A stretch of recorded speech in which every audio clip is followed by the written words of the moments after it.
Quando a irmã colocou o desafio para eles, teve muita gente que disse que a gente nem vai nesse dia, né? Porque tinha vergonha, porque a gente não sabe muito bem. Mas não ficou bonito? Então eu vou pedir para a professora, que é a professora de polonês, né? Ela é de uma família bem tradicional aqui de Curitiba, inclusive. Ela tem uma irmã que é irmã também aqui da nossa congregação, a irmã Bernadette, que mora lá onde a irmã Lívia está morando agora. E ela vai, então, vou pedir para você, professora, explicar só para eles o que significou o primeiro canto, o que dizia o primeiro canto. Sim, pouquinhas frases, só para eles saberem, uma ou duas frases ali só. A gente já sabe que é de Natal, mas vamos ver. Então, enquanto isso, vocês podem descer, muito obrigado. Aí o professor Marcelo já vai organizar para a próxima apresentação.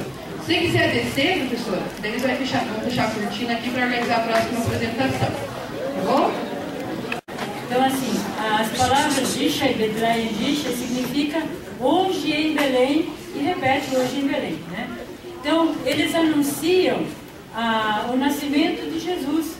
Então, dizem que os pastores chegam, os reis trazem presentes. São músicas que repetem na língua polonesa aquilo que vocês conhecem já em português. Como, por exemplo, Poćmy Wszyscy do Stajenki, que é a última que a gente cantou, a segunda, diz respeito a vocês irem até o presépio. A palavra stajna em polonês é estrebaria. E Stajenki é ir até Stajenki, ou seja, Poćmy Wszyscy é um convite a todos irem até o presépio e cumprimentar, saudar a Jesus pequenininho e Maria e José. Então, são essas músicas que elas reproduzem literalmente as músicas que nós conhecemos em português, como vamos todos ao presépio de Jesus. Seria isso, então. E em polonês nós diríamos para vocês Szczęśliwego, dobrego, nowego roku.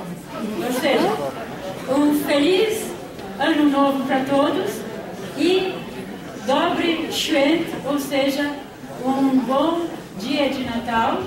Bożego Narodzenia significa dia de Natal, ou nascimento de Jesus. E muitos conhecem a palavra Gwiazdka. Viastka significa Natal. Aqui no Brasil todo mundo conhece.